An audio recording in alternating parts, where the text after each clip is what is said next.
See what this baby's got inside it. Hey, what's up, guys? Brett from Hapticast Intro here. Bark, bark, you. Who suck you off, Bill? Oh, Josh, I hear screaming. Oh yeah! It's gone. The controller's gone. Look at that. You look fucking fantastic. Welcome to Haptic HQ.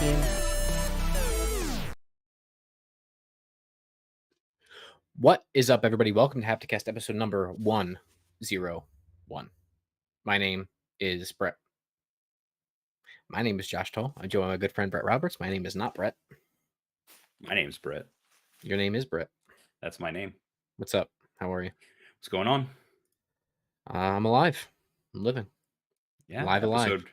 Episode 101. Episode 101. We didn't change it in the top of the notes there. I'm going to change that right now. Okay. Just change everywhere else, I hope. Here it is. That's a little meta talk for you, but listen, 2 weeks ago we did our episode 100 special. Yeah, we did, and it was good. It was very good. If you haven't seen it, I highly, highly recommend checking that out. It was fairly well attended. It was. And we had a lot of good people there. Good friends. We made a lot of money, and that's it. That's right. Shout out to our voicemail, which is still open. We might have to adjust the settings though, real quick, because it might be on call mode still. No, it's not. It's okay. It's off. All right. Well, then you can call the number. It might be on your screen right now. I don't know, but you can call it. It's scrolling across the top somewhere. 904 True Cult, TRUCULT. Give us a call. Leave us a voicemail, and we'll read it on air on the next episode of Hapticast. Josh, what are we talking about today? Today, we are talking about something. Lots of upcoming video game releases. This year is just getting started, but continues to be absolutely stacked. Wild. Which, speaking of, we didn't add to here, but maybe we could talk about, or I can pull it up. We can show it at some point. We started a fantasy league. Speaking of video games, I know we said that we wanted to touch on that at some point. So if you want to talk about that, we can. Then the Business Chronicles for you. We're talking about the Activision data breach and Microsoft having a press briefing relating to their Activision Blizzard purchase. Yeah, they're buying of Activision. Randall in the chat says, "What? Which one is Brett? I'm so confused." I'm Brett. I am Brett. That's Brett. So talking about Activision, Blizzard, and a really funny press conference they had. Flick Stories, Pokemon. What is it? What do they call it? Pokemon Presents. Sony acquiring a new studio, and then of course, potentially acquiring a new studio or secretly acquiring a studio. And then keeping with the Sony topic, talking about the state of play, of course, our main topic, slated for Thursday of this week. They have laid out kind of what they're going to discuss in that state of play, and we're going to talk about that. And I think specifically this one's important, not so much for PlayStation, but for one of the companies that is being featured there, with the game being Suicide Squad Kills the Justice League. So yeah, because let's just say there's a negative aura around that game, and let's just say we need to see more about it. So I think that's why they're including it as like their main game to round out this state of play. So yes, but as we always do, Brett, let's start with talking about what we're playing, watching, and doing.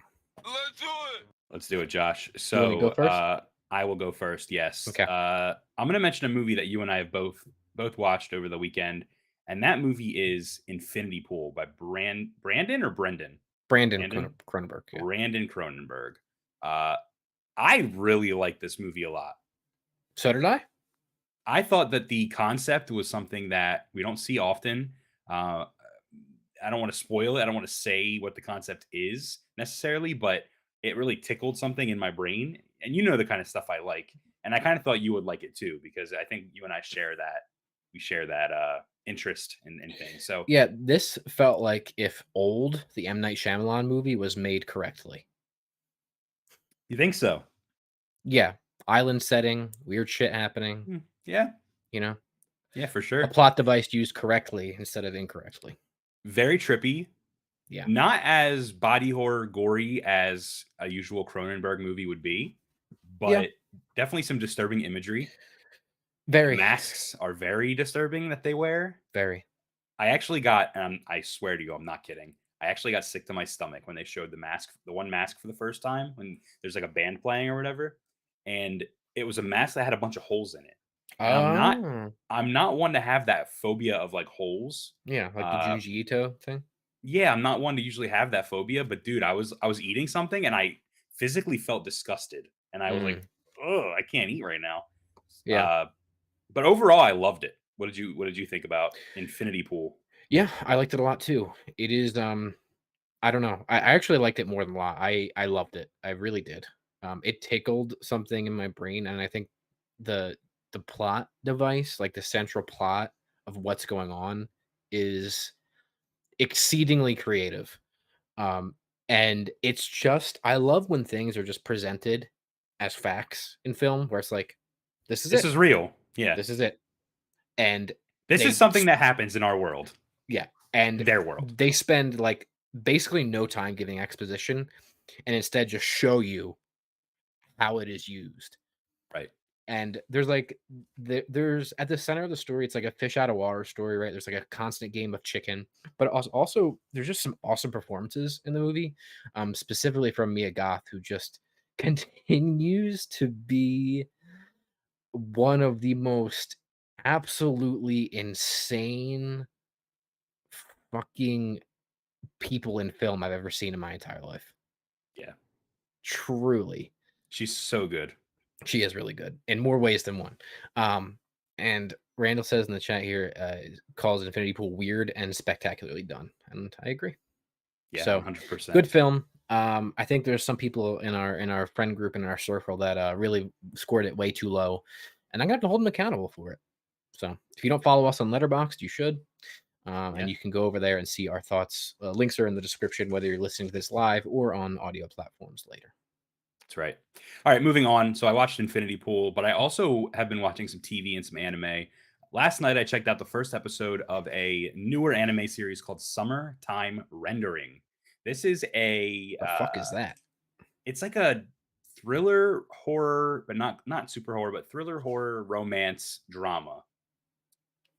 I was getting Your Name vibes for the first couple of minutes of the first episode, but basically at the end, shit goes insane, dude. And the premise is this guy, his childhood best friend, dies. He used to live on this island in Japan, and he moved away to Tokyo for work and whatnot. And she stayed on the island, and she died. So he goes back to the island to go to her funeral. And let's just say her death is very Laura Palmer-ish from Twin Peaks. Mm-hmm. She was definitely murdered by someone. There is some weird things happened, and it's this main character trying to investigate what happened to her. And there's all these characters that they introduce that are a little sketchy, and then there's a sci-fi element that is introduced. I don't want to spoil what that is, but it's very similar to a typical time travel plot where you go back to the very beginning, like Groundhog Day. That is all I will say. So definitely check it out. I recommend it, especially for you, Josh. I'm only one episode in, but I can tell that this is what I'm gonna like. And it is a little bit longer. It's done. It's in English. It's in Japanese.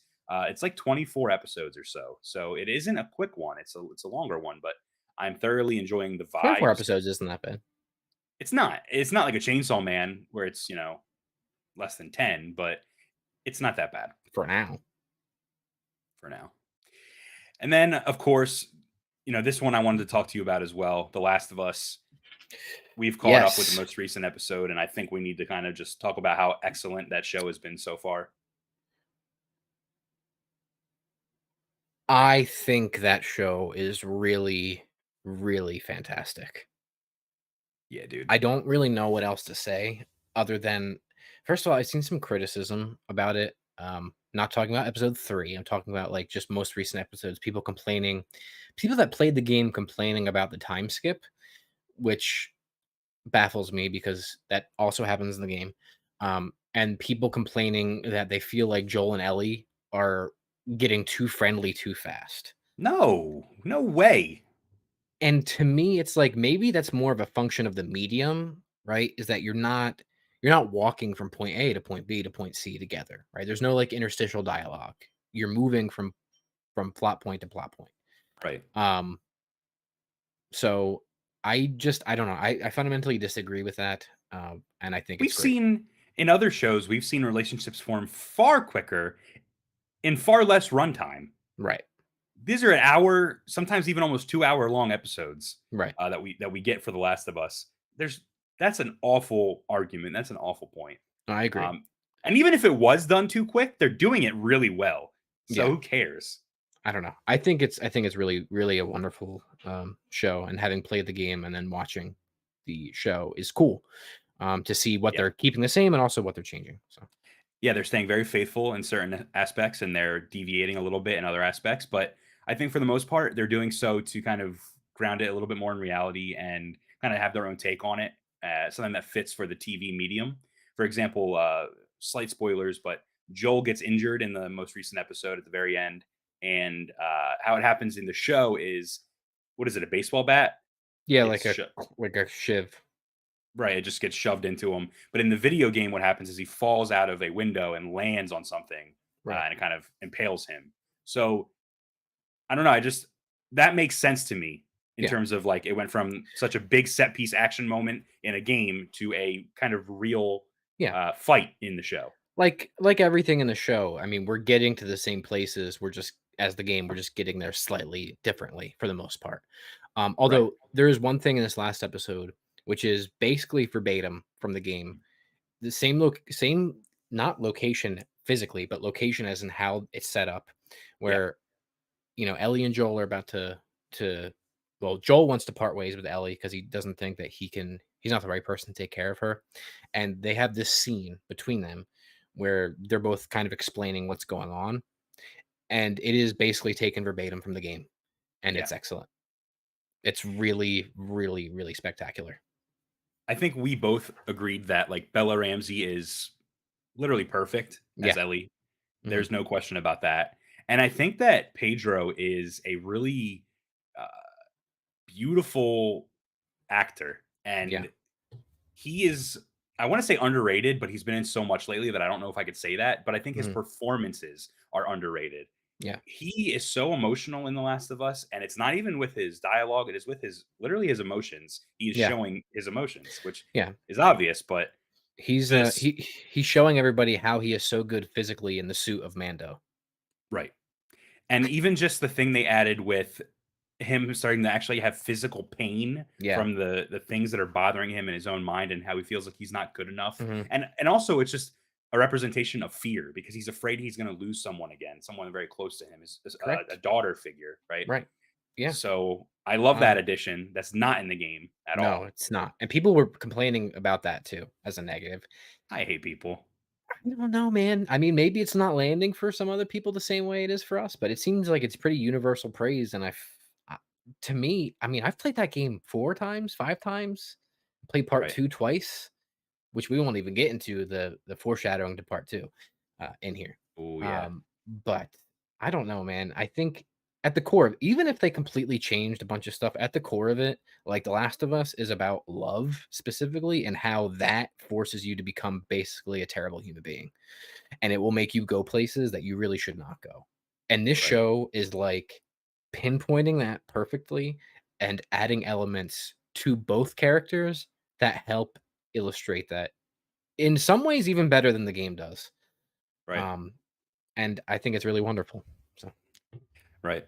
Before I move on to my games, last thing I want to say is the next episode is Left Behind, which is the DLC for The Last of Us. And they've shown a little bit from it. And just to prove that they truly do care about the fans of the game and they are respecting it, Ashley Johnson, the actress behind Ellie, will be portraying Ellie's mother. yeah, giving which birth is to so her. fucking awesome. So cool. Yeah. Troy Baker's supposed to be in this season too, and we haven't seen him yet. Not yet. So I don't know what he's going to be doing, but Maybe he'll be one of the doctors at the hospital. I don't know. yeah. What if he's yeah, someone's- that's what popped into my head, and I was like, better not say it. Ooh, that Better would not be say it, spicy. because That that would be is spicy. that is a major spoiler for part 2. Yeah. But better not say it. But yeah, man, it's really wonderful. I'm glad we're both kind of watching it at the same time too, and Yeah. chatting about it here and there. And I wish it wasn't on so late because I would love to watch the finale in person with you because I'm sure it's going to be yeah, fucking insane. Sundays are hard, and it's Yeah. late on Sundays. Yeah. But yeah, next episode, Love Behind. Storm Reed is playing Riley, by the way. Storm Reed is awesome. She's in Euphoria. She's a great actress. So Awesome. All right. Let's round this out real quick. So games, Hi-Fi Rush. I finished that last night. Really awesome game. Really fun. phenomenal game, right? Yeah. Cute little, charming little game. One gripe. They should have let you change your outfit from the very beginning.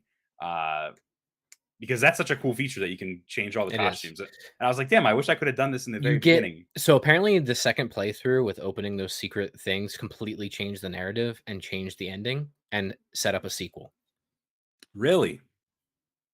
Wow. Yeah. Okay. I We'll have read to it. do I that. read a quick summary of it online, and it's pretty cool. I don't know. It's pretty. Let's just say it's not the last game we're gonna be getting of that. Okay. I understand why they didn't let you change your outfit because a lot of the hand-drawn cutscenes would have had to have been done multiple times cool. for every costume and stuff. There's a lot of content in that game once you beat it. For that you real, I was unlock. very surprised. Like a Yeah. lot, and it's like Yeah. you unlock all these other modes, and you can play the story again, but it's different. It's I Yeah. mean, they worked on it for apparently 5 years, so it's cool. I mean, this is it's no joke title. Yeah. Dead Space, I am playing. I'm not too far into it. I'm loving it so far. It's actually really scary and kind of hard for me to play. Yeah. And I'm a huge fan of horror, and it's just I haven't had a game like this in a long time that really kind of gets me. Yeah, it's awesome. So it is awesome. And then the last one, I'm going to kind of segue because I know that this is one you're playing as well. So I'll get my thoughts out of the way quickly. But Hogwarts Legacy, the Harry Potter video game, I have it. I've been playing it. I'm not really thrilled with it. I'm not. It's okay. It's fun. It's cool. Actually, you know what? I don't think it's fun. I think it's cool and it exists, but I'm not having fun with it yet. So, and I'm like hours in, like 5 hours, 6 hours in. So. I don't know, but I know you are enjoying it, or at least you were enjoying it, and you have platinum the game on PlayStation, which means No. 100%. No, I have not platinumed it yet. I'm what on are you the doing? I'm on the last playthrough right now as Slytherin. There you You're go. bad. I have literally 1 hour left, and then I will have the platinum. But I've done everything else. The game is fine. The game is aggressively fine. It's fun. I really enjoy the combat. I think that's where it shines the most, to be honest with you. The narrative is interesting, although I had it spoiled for me, which honestly didn't really detract from my enjoyment of the ending. Right. It's a good open world. I think it's an abysmal 100% like platinum completionist experience because you have to replay the game. You have to replay the first 2 hours of the game 4 times basically to get the platinum. And when you are already like so far into an open world game that has taken you forever to get to that point, and then you have to restart it several times of shit that you like don't want to see again. Don't do that. Unskippable. Yeah, like don't if there's anybody that creates achievement lists for games, listen to me right now. Don't ever fucking make me have to start a new playthrough in an open world game to get 100% completion. Don't fucking do it. It's a faux pas. It's terrible and it's a bad look. And it shows that people that made your game, a lot of them don't play video games. So if you could not do that, that'd be great because it's really abysmal and has brought my enjoyment level of the game down so far. It's not even funny. Wow. It's no longer fun to play. Right. It's a slog, whatever Right. the word is. You're just kind of doing it just to get through it. I'm doing it because I'm too committed at this point, and we might be having a video on it in the coming weeks. So yeah, I had to get my credentials, as it will, and that's it.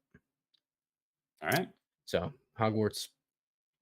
We talked about Infinity Pool. We talked about all that. The only other thing is I played or watched the first Harry Potter movie again, the Philosopher's Stone, as it's officially known, the Sorcerer's Stone, as it's known in the United States. Who the fuck calls it the Philosopher's Stone, bro? I know that's what it's called. That's the book title. Yeah, but you live in America, bro. Yeah, but they changed it because Americans' brains are too small. Are you sure about that? Yes, I am sure about that. I'm sure it had something to do with philosopher. Yeah, I think Americans are too dumb to know what a philosopher is. Yeah. It's the Philosopher's Stone. Okay. But that's it. Real quick, Randall here says 4-hour tutorial, play through 10 times for completion. I have my new goals for a video game. In all seriousness, I'm with you on that. Yeah, it takes. I love checkboxy stuff. I love collecting. I mean, there's 603 collectibles in this game, which is probably 2 times too much. But I like that. Just kind of put a podcast on, shut your brain off, go clean up everything. Right. Especially right now, I'm juggling so many other things, and like sometimes it's nice just to like listen to the music for something that I'm in production, like just to what I mean, just as an action to do. And when you make me redo the opening of the game 4 times, some of it is skippable, some of it's not. It's very slow. It's the gotta walk behind Professor Fig as he's walking it's the somewhere. sloggiest part of the game, and that is when the real issues with your game start to come to light. So, right. That's it. All right. Let's move on, Brett, shall we? Yeah, Josh. I think before we get into the rest of our show, why don't we roll the intro and then we'll get started right away. Yes.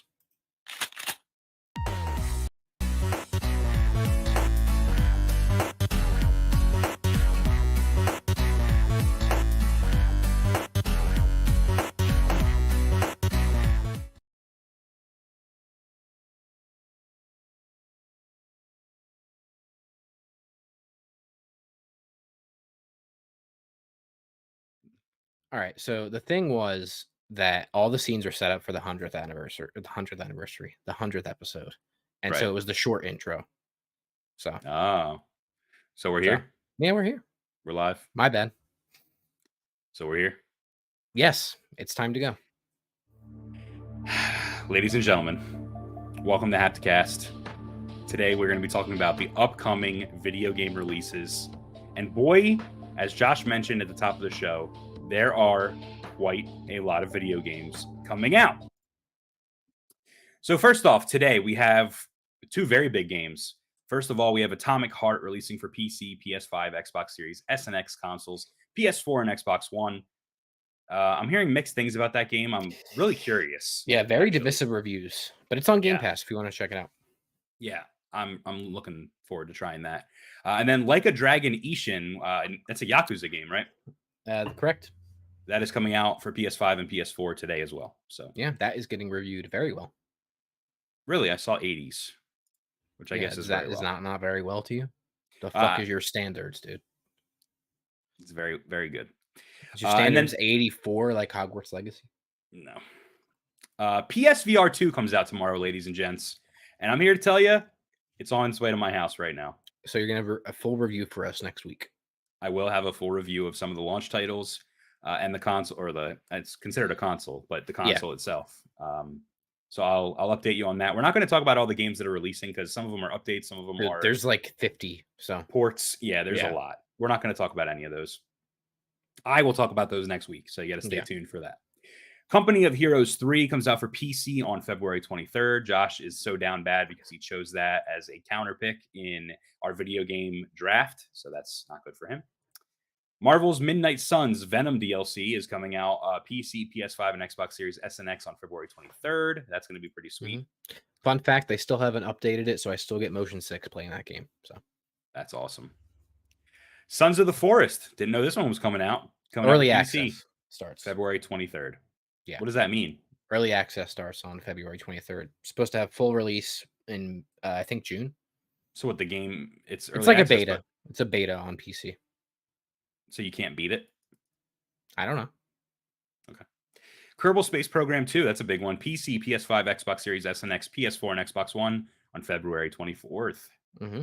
Kirby's Return to Dreamland Deluxe comes out for Switch on February 24th.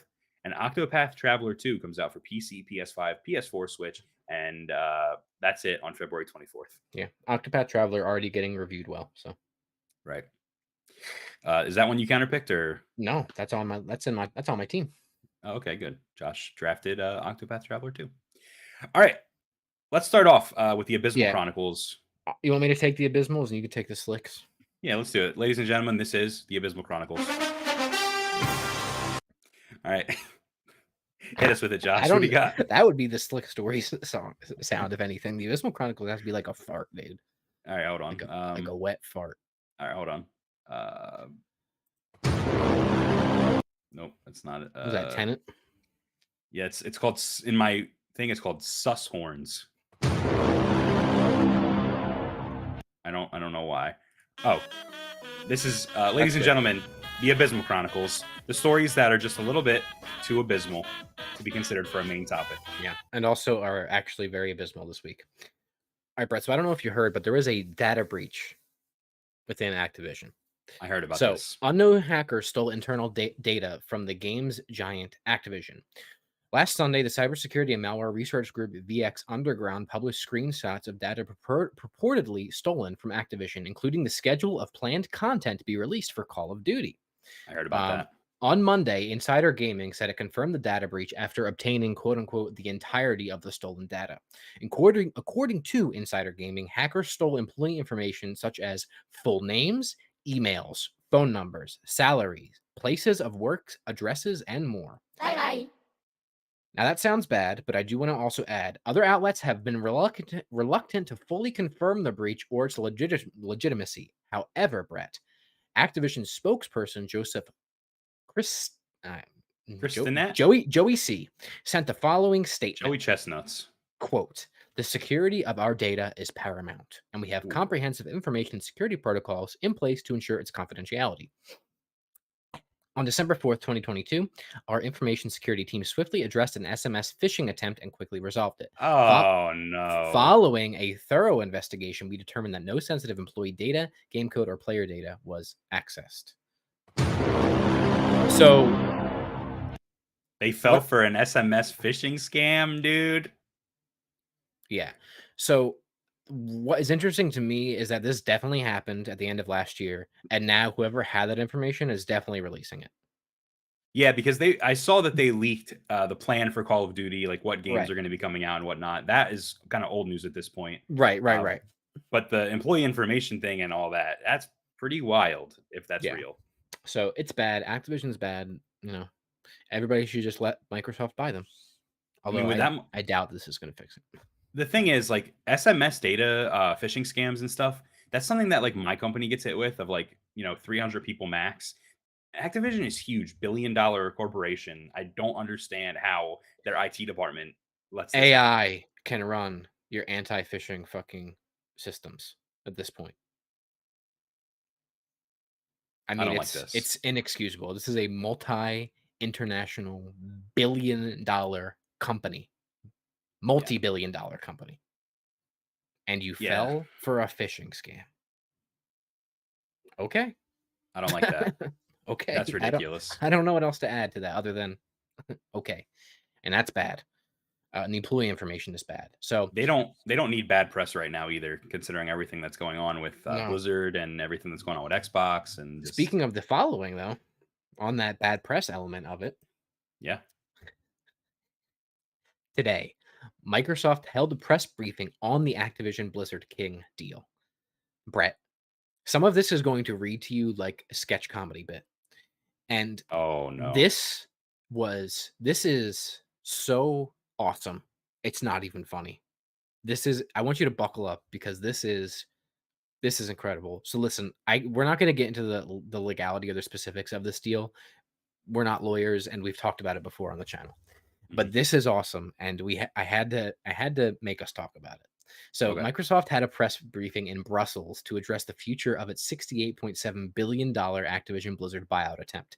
The briefing follows a crucial day in court for the company as it sought to settle antitrust concerns raised by the EU's European Commission, one of several regulators who are around the world standing in the way of the buyout being allowed to go ahead as is. So, Sony and other companies with an interest in the deal were also part of the court session, which was a closed hearing in which the media were not allowed. Okay. So, this press briefing was not about what happened in court because they couldn't talk about it. So, I have some bullet points here from my takeaways from the meeting. Okay. I just read the first bullet. Okay. So, in attendance was Jim Ryan, right? Sony, head of Sony, PlayStation. Bobby Kotick, head of Activision, Blizzard King, and Phil Spencer, who is in charge of Xbox. I think he's head of Xbox still, correct? Like that's his correct thing. They were present. Now, what is so fucking awesome in a series of bullet points that are so fucking awesome is that during the press briefing, Phil tweeted out, "I'm playing Hi-Fi Rush in the next room." I saw that. I saw the tweet, dude. He said it was so much fun. And the fact that one of the most, like, maybe consequential things that are happening to his company is literally going on in the next room. And my man's playing Hi-Fi Rush and tweeting about it. Dude, he had the Xbox with the screen, dude. I saw it. That's awesome. He rules, dude. He's such a fucking alpha move. It's not even funny. And the game is just like a great, like, just adds to it, honestly. It is an awesome game. So I wanted to mention that. That's less serious. There is some stuff of substance in here, but that is fucking awesome. So they continued. Microsoft and Sony, again, this is just kind of stream of consciousness notes. Microsoft and Sony are apparently remain at odds despite efforts to find an agreement over matters such as Call of Duty, which has kind of been the big sticking point about it. One of the biggest pieces of consequence in this is Microsoft announced a deal with NVIDIA's GeForce program, right? Their streaming program, GeForce Now. And Xbox games will now be available via GeForce Now, and this deal will include Activision Blizzard titles such as Call of Duty if and when Xbox owns it. So basically, Xbox is adding their games to GeForce's streaming service. Now, this is from their press release for that specific deal. It says, quote, "The partnership delivers increased choice to gamers and resolves NVIDIA's concerns with Microsoft's acquisition."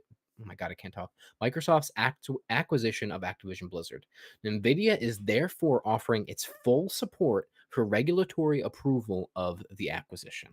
End quote. So, Xbox made a deal with GeForce to get NVIDIA on their side as proponents of the deal to let it go through. Which is similar to what we kind of saw with them and Nintendo, right? Right. Where now Nintendo is going to be having all the Xbox Call of Duty games and all that. So PlayStation doesn't want to play ball. Well, everybody else is playing ball, and it's now kind of putting them in even a more precarious position. Oh boy. There's more. Microsoft is apparently open to a deal with quote-unquote guardrails to appease regulators around the world. Microsoft's Brad Smith says, I don't remember who Brad Smith is. Was the guy that was talking. So Brad Smith says, but think about the market in Europe, pointing to oh, this is awesome, dude. Okay. So he tells everybody at the press conference, hey, think about the market in Europe. And he points to a big fucking graphic, which if you're watching the video, you can see behind us, points to a big fucking graphic with a pie chart. And it says that PlayStation has 80% of the gaming market in Europe and Xbox has 20% of the gaming market in Europe. So first of all, it's funny that PlayStation and Xbox equal 100% of the gaming market in Europe. That's first of all. Second of all, there is no way that PlayStation dominates over there at that much at 80% to 20%. There's no way. So this is not confirmed. I mean, I guess maybe it is true if you take everybody else out, but to me, that seems far-fetched. And it's just the fact that it's a huge fucking pie chart. And then the piece de resistance is, while he's pointing at this pie chart, he pulls out an envelope containing the deal paperwork he hopes Sony will sign, but hasn't. And he had a pen. And he was like, let's go right here, right now. He said, here's the deal that they refused to sign. He had a pen while he's pointing at this huge-ass pie chart. Like they're going to say, oh, well, let's go. Hand it over, dude. I think he also and I didn't add it to my notes, but he also said something about, or if they can't be, or if they're not here in person, we're happy to send it through Microsoft Office or something like that. Oh And I God. was like, dude, it literally it played like a bit, like a big bit. And I honestly think it was, because this is awesome. This whole thing, I love the theater of it, dude. It's so abysmal. It's so And if they're not abysmal. here in person, we could send it through Xbox Live Party Chat. It's so abysmal, man. It's so fucking abysmal. Anyway, I don't know if you have any general thoughts on that. I just wanted to share that because it's fucking It's awesome. absolutely incredible. It really is. That's really, really funny. I did not hear anything about this today, so I'm glad that I heard it from your mouth because it made it way funnier. Yeah. I saw Eurogamer was live tweeting it, and I was like, this sounds interesting. So I went and followed it. That's awesome, dude. Yeah. Listen, I'm gonna call an audible now before we move on to the slick stories. I forgot to do the DUBBY ad, so can you are we equipped to do that? Are we equipped to do a DUBBY ad? Yeah. We're always equipped to do a DUBBY ad. All right. Then I'll start it now. Ladies and gentlemen, if you didn't know, Hapticast, Haptic Intel's video and audio podcast, is sponsored by DUBBY Energy. You can go over to dubby.gg and check out the offerings they have. But if you didn't know what DUBBY was, let me tell you, DUBBY was formulated to give you focus and energy with no jitters or crashes. Their formula contains vitamins, amino acids, and nootropics, including the patented Neurofactor. There's no calories, there's no sugar, there's no artificial colors, no fillers, there's none of the bad stuff. But ladies and gents, it's all of the good stuff. So listen, your current energy drink may cost anywhere between $2 to $3 per can. If you take DUBBY, you have your tub of the dub, it's going to cost you about $1 per drink. So if you find it hard to work or study, use code SLICK to save on DUBBY. That's right, SLICK, code SLICK will save you 10%, and that 10% that you save will go back to our channel and help us fund projects like Hapticast episode 100. So thank you for everyone that supports us. Thank you for using code SLICK at dubby.gg. And you can use that in many ways. You can use that code on the actual tubs of the dub. You can use that on all of their merch options, which they have some really cool shirts and some shaker cups. They do. They still have that campaign, like war against whatever it is. Energy drinks. Yeah. Big energy. Yeah. War against big energy. It's pretty cool. It is a cool merch line. So definitely check that out. Use code SLICK, save on DUBBY. And then I also want to mention one more thing, hapticintel.com/merch. That's our merch store. We have a lot of new options. Josh is wearing our brand new Fisher Tykes hat. It's one of his catchphrases, so we decided to immortalize it on a trucker hat. It's available in black and blue. And then also I'm wearing the brand new Haptic Intel bomber jacket, which is nice, embroidered. So is Josh's hat, by the way. Yeah. Embroidered. Well, it is embroidered. But what he is wearing is, I think, the nicest piece of merch that we have. It is really nice. The back has our Japanese logo with Haptic Intel written in Japanese font. So it's really cool. It's really nice. It keeps me nice and warm. As a matter of fact, it's too warm, and I got to take it off. So, show people the back too. While we're all around. Oh yeah. And what's up, Kevin? K Hall in the chat with the egg. If you know, you know. Yeah, it's a good reference there. It's a nice callback. If you know, you know. All right, here we're done with the DUBBY ad. Yeah, we're done. Let me show everybody the back. Yeah, there you go. Yeah, so this is on the back of our brand new bomber jacket. So yeah, it's nice, embroidered. Super cool. Looks slick. High quality. $60. Really not that bad for a really high quality bomber jacket. And we get no profit off of it. It's literally the cheapest we can make it without. Prices are low. So buy.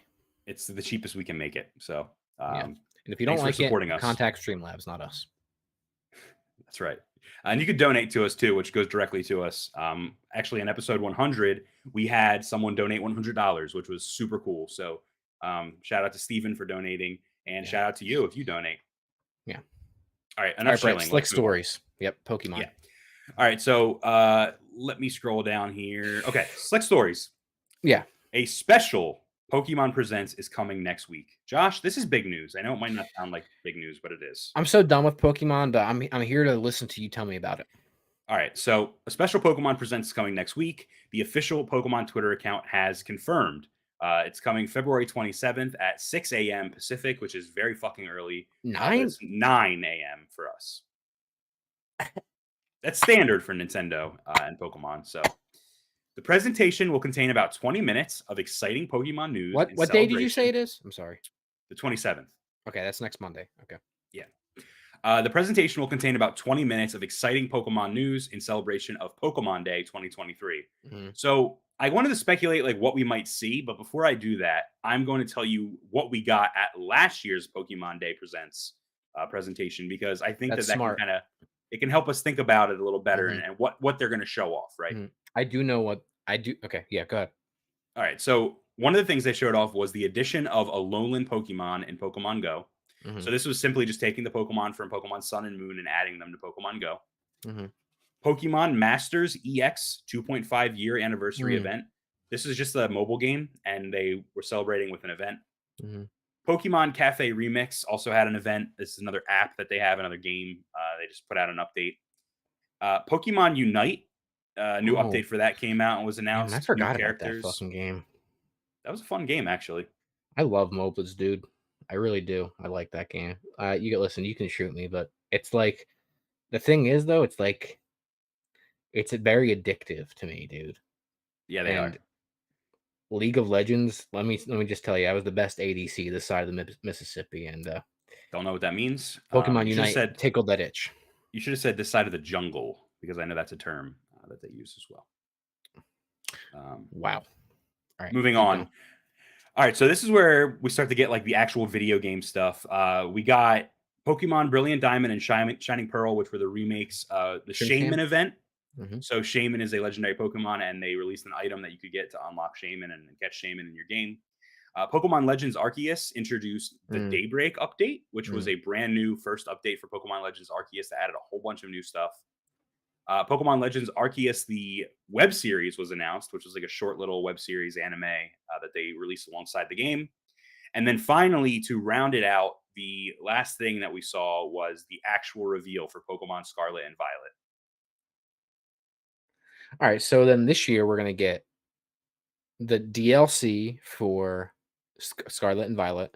We'll get the Yeah. new game announcement. We'll get something for Pokemon Go, Cafe Mix, the other Pokemon mobile game, Unite, and a new anime announcement. And that's it. So the new anime announcement is actually a good point. They just ended the arc with Ash Ketchum, the main character of Pokemon. He is no longer going to be the main character of Pokemon, which is actually crazy. Yeah. After like what 20 years.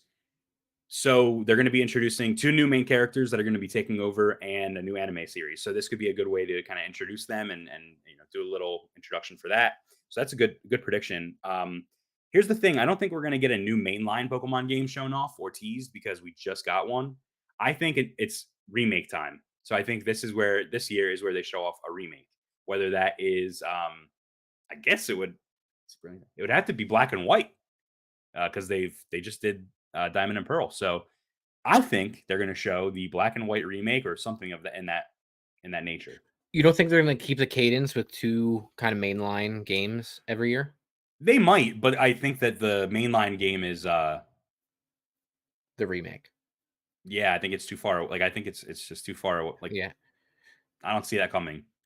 What they really should do is get a new engine and make a game that runs well and doesn't look like a pile of turds. Well, hold on. Legends Arceus actually plays and runs really well. Yeah, but it still looks like a pile of turds. No, I disagree. It looks like a pile of turds. Nah, I think that game's when actually you got really... Legend of Zelda on the same system. Oh yeah, it looks like a pile of turds, bro. I agree, but for a Pokemon game, it was really well done compared to Scarlet and Violet, which looked like absolute turds. Yeah. I don't know about that. Yeah, Scarlet and Violet is actually getting a big update at the end of February, so they might even show that. Yeah, I think that makes sense. And it's supposed to fix a lot of the issues they've been having. But that's not DLC though. That's just an update, right? Yeah, and they announced this art. They announced the update already. Right. But a DLC would make sense. A lot of people are speculating we're going to go to another region. Some people think that Kalos, which was Pokemon Gen 6, I believe, X and Y, they think we're going to go to that region, which would be cool. Adding another region is something that I think would be really fucking awesome. A la Johto games. But here's my real big predictions, dude. Yeah, this is what I want to hear. Pokemon Sleep. We're getting it. What is it? I don't know, but they teased it like years ago and we've never heard anything about it. It's a game that tracks your sleep and it's Pokemon. Yeah. I don't know. But also, I think for the anniversary of Pokemon, we're going to be getting the classic Pokemon games added to the Nintendo Switch Online library of Oh, retro that's games. not what I thought you were going to say. What do you think I'm going to say? Well, here's what I want. What do you And want? feel free to shoot me. Instead of Go ahead, play it. Go No, ahead. talk. No, No, go wait. ahead. No, play your little voice. Yeah, there you go. Instead of a remake, I would love to see a Go-like game. Oh, like Let's Go? Let's Go Pikachu. Yeah. Eevee. I would like to see Nah, I'm not shooting you for that. a Let's Go version of something. Yeah, they should definitely make another Let's Go game. It should be I Let's Go Johto, and it should be the next region. I know. I really loved Let's Go Eevee like a lot. Like I just really thoroughly enjoyed that game, and I have not played a Pokemon game since. And I've tried each mainline except for Arceus. I've tried each kind of mainline one since then, and nothing has really landed with me like Let's Go did. And I don't know Yeah. why that is. I don't know if it's just because it's so overly simplified. I don't know, but I really enjoyed that game quite a That bit. could be. So Yeah, I loved Let's Go. I think it is very simplified, but it was very fun, and it was cool to experience that first gen again, that first region of Pokemon. mhm. And I think if they do it, it'd be cool if they did Johto, which is the second region, and they just keep that cadence of they're going to start doing, each Yeah. region's going to get a Let's Go game. What about instead? Let's go Jotaro Kujo. How about that?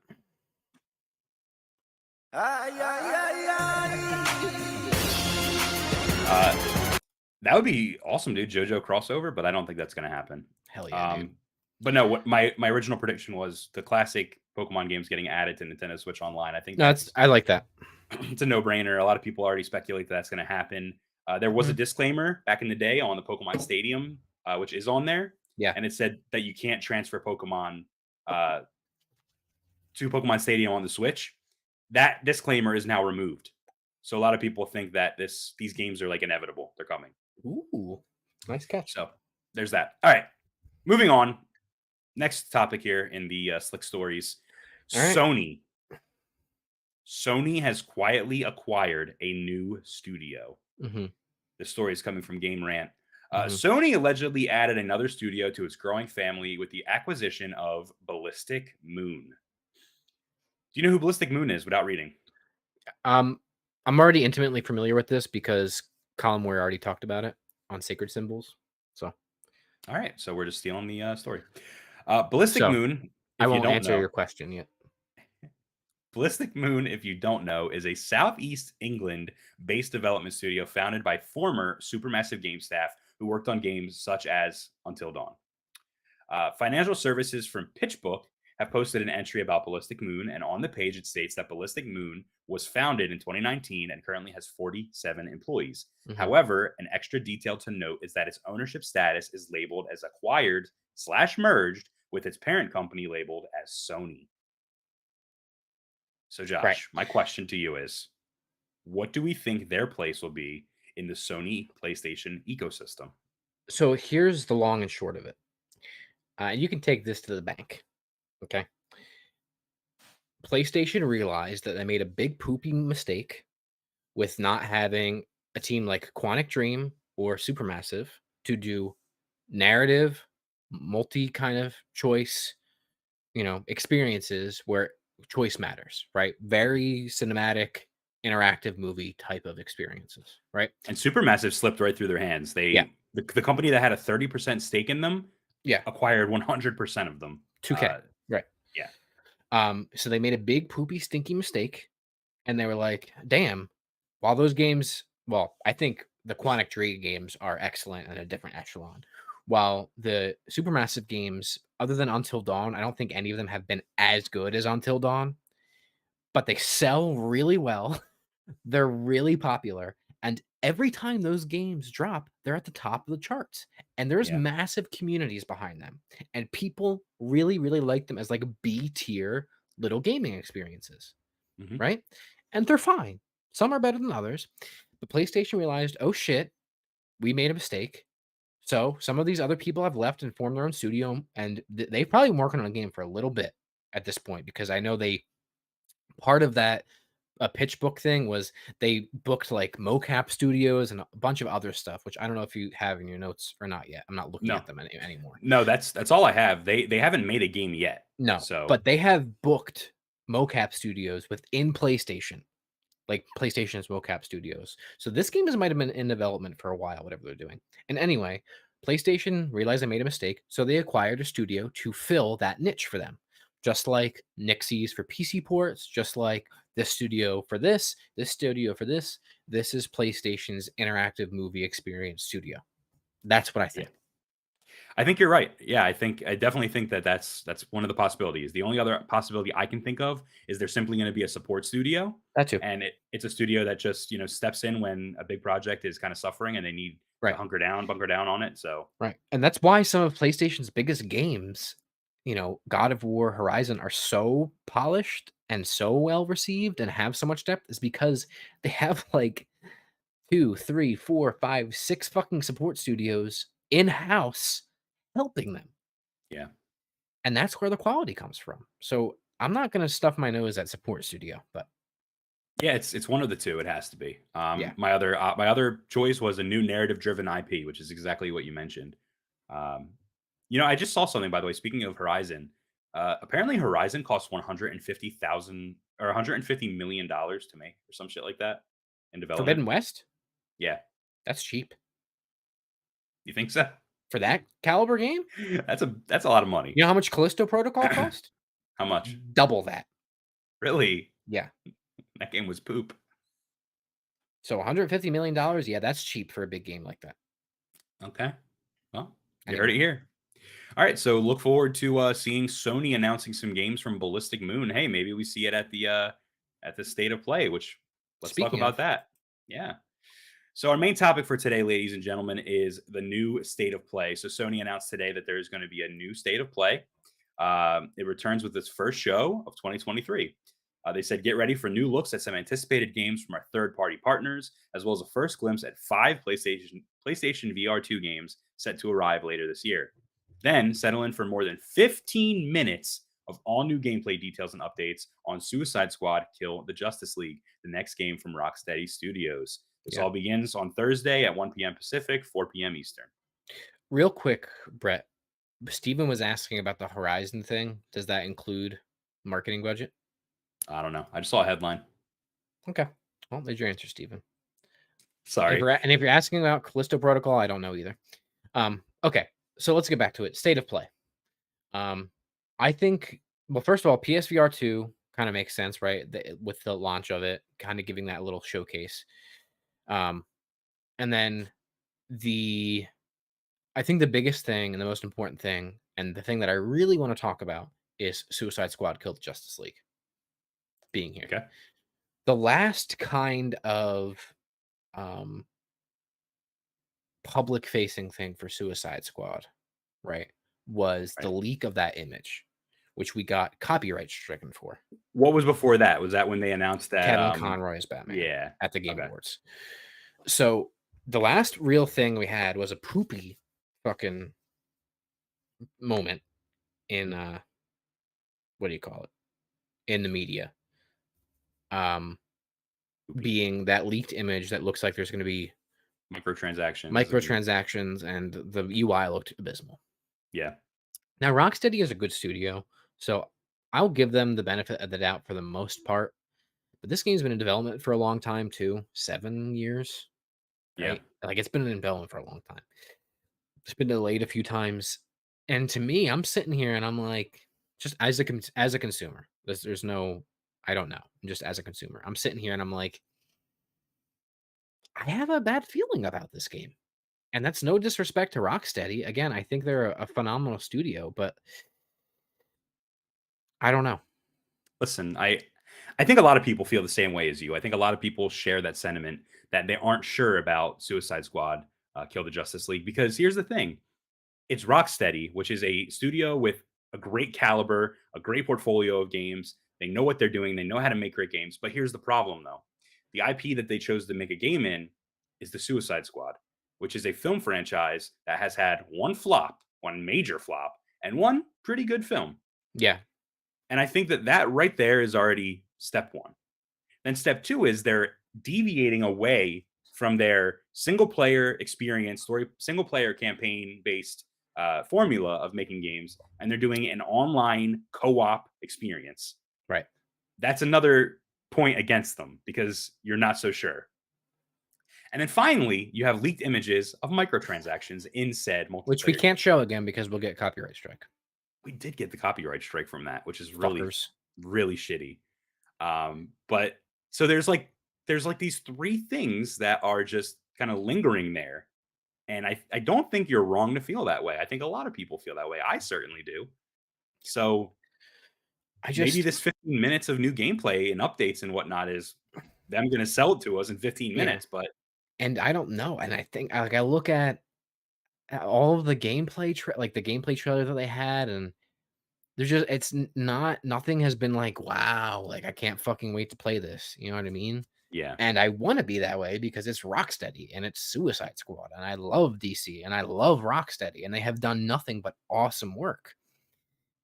But I don't, and especially this year, man. If you don't hit when you come out, you're dead in the water. And because the guess critics, what? There's a lot of games. There's another game coming out the next day that is better than yours. But I feel like this year especially, the critics are very spicy, dude. Because we're seeing games like Atomic Heart come out where it's 90 and 54. Dude, the reviews for that are insane because some people are like, this is fucking incredible. This is so inventive. And other people are like, yeah, this game fucking sucks, yeah. And that's how a lot of the games have been so far this year. Yeah. So it's just a rough year, man. It's a big year, a lot of games coming out. Yeah. And you got to hit, like you said. You have to hit. Yeah, we do have a quick little piece of field reporting from Steven here. Is it about Horizon? No. Oh, okay. It's about Rocksteady. I have an update about the Horizon question. It's about Rocksteady. Well, let me give you this update first. Can you give me like a breaking news type thing? Sure. A reporter on the street, Stephen Hebden Street, has said, in referring to Rocksteady, he says, quote, "Nah, man, they're cooked. I'm calling it right now," end quote. So, wow. You heard it here first. That is fantastic. And just to loop around and talk about Horizon real quick, I did do the research. Horizon Forbidden West had a budget of 110 million euros, according to IMDb's trivia section. Wow. That would make it the most expensive media ever produced in the Netherlands. And that's all I know. That was my source. But the 110 million euros translated to whatever I said earlier. So there's that. But anyway, let's talk about the rest of the presentation because it wasn't just PSVR. Yeah, right? So PSVR 2 comes out tomorrow. Right. The launch library is quite massive, but in terms Huge. of exclusive games, there's only about 7. Yeah. So, which any console that launches with 7 games that are exclusive to it is actually a win, right? That's pretty big. Yeah, I don't think 7 games when the PS5 launched. No. But people are saying there's no game. So that's abysmal. But listen, don't get me started on who has games and who doesn't have games. Okay. Right. This is going to be a first glimpse at 5 PlayStation VR 2 games that are coming out later this year. So that's, a decent amount of new games. And are they saying specifically games that haven't been announced? It says a first glimpse. So okay. All right.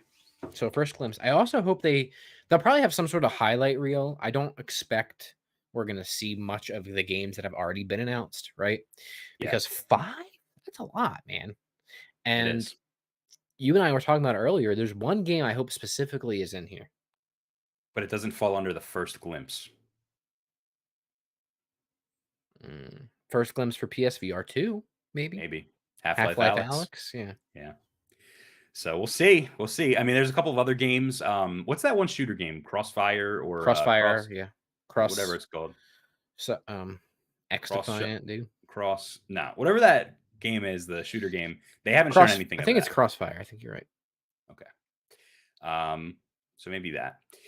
But then they also said looks at some anticipated games from our third-party partners, and indies. So we're going to get a little bit of everything here. No exclusive first-party stuff, but a little bit of everything third-party wise. But wouldn't third-party partner include WB with Suicide Squad? Yeah. But that's not. Did they mean other things though too? They meant other things, yeah, because they said third-party partners and indies plus Suicide Squad. Okay. So some games that I might speculate right now: Slitterhead. Oh, I forgot. All the games from that. I feel like every game from that showcase, whatever that was, the Game Awards or whatever it was, we have heard nothing about. Remember that one Pokemon game? I think that was a PlayStation showcase, dude. Was it? I think it was. Do you remember the Pokemon game with little Japanese or Korean kids and they had Pokemon? Where's that? Give me it. I want to be a little Korean child and play with Pokemon. Wow. Damn, somebody clip that. But yeah, I'm where is that? Where's Slitterhead? Where's the game that starts with a P with the Japanese the Liza Japanese? No, it was like Bayonetta. She had big, large chesticles and that game. And they were bouncing. They had really jiggle physics on max settings. Yeah. Where's that? Where are all these games that they showed off? Are they real? They didn't even look like real games. Are they real? Slitterhead? Slitterhead. You're naming the game Slitterhead, and you haven't said anything about it in a year? What about something like Resident Evil 4 remake? That's coming out. We don't need anything about that. Yeah, but you don't think it'll be there? Maybe Silent Hills. So here's the deal. Hills? Silent Hill would be crazy. Anything Silent Hill would be crazy because they still have that demo that needs to come out. Mm-hmm. Remember that playable demo that they were going to put out? It was literally rated by the ESRB and then it never came out. That's a good prediction. Okay, you're smart. I like that. Oh, I'm smart and Brett's gone. Well, nothing. You're here, but hang on a second. Everybody live on the stream, you have to deal with me for 1 second. Well, actually, no, they're not. No. Now we are. We're good. We're just going back. We're leaving the theater. We're back in the HQ now. Okay, that's fine. Let's wrap it up. I mean, what else was I saying? Slitterhead. Silent Hill. Oh, Silent Hill, and also Resident Evil 4 remake. Yeah.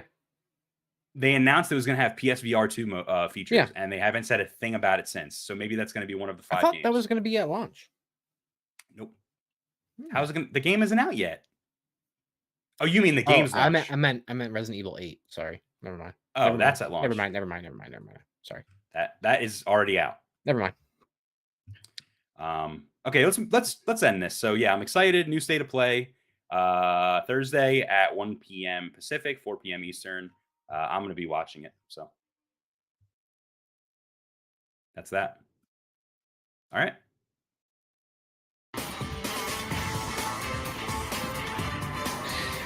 Okay. So listen, just a few things to wrap up. We have a unclaimed baggage in the works right now. I'm hoping that'll be at some point this week, although I don't know. That video is a mess to me right now. It's not new. We did it live. We did it live, but we're trying to release it as its own thing. So you could be on the lookout for that. And then we are going to start working on some of these other videos that we talked about. Specifically, if you're a fan of Hogwarts Legacy, or not a fan of Hogwarts Legacy, maybe stay tuned for that. Subscribe for that. Speaking of, this is going to make no sense to the listeners or the watchers, the viewers, but Atomic Heart, with the reviews being so split, if you do play it and you end up forming an opinion one way or another on that game, that would be a good one too, because things are so split. Yeah, that'd be a good one for that. It's downloaded in my console, but I have to platinum Hogwarts Legacy and finish that. And then I really wanted to go back to Dead Space and platinum that, but that game is too good, to be honest with you. Too good in the genre that it is. Yeah. That I don't really know if I can deal with another playthrough of that right now. Yeah, it's a tough one.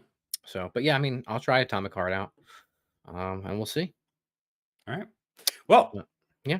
So make sure you like, comment, subscribe, share it with your friends. Stay tuned for more. And we love and appreciate you all. And thank you for watching or listening. Yeah. We're gonna let this play while we're here on screen though, because the other scene wasn't switched from the 100, so we're just gonna sit here and listen to it. Just let it play.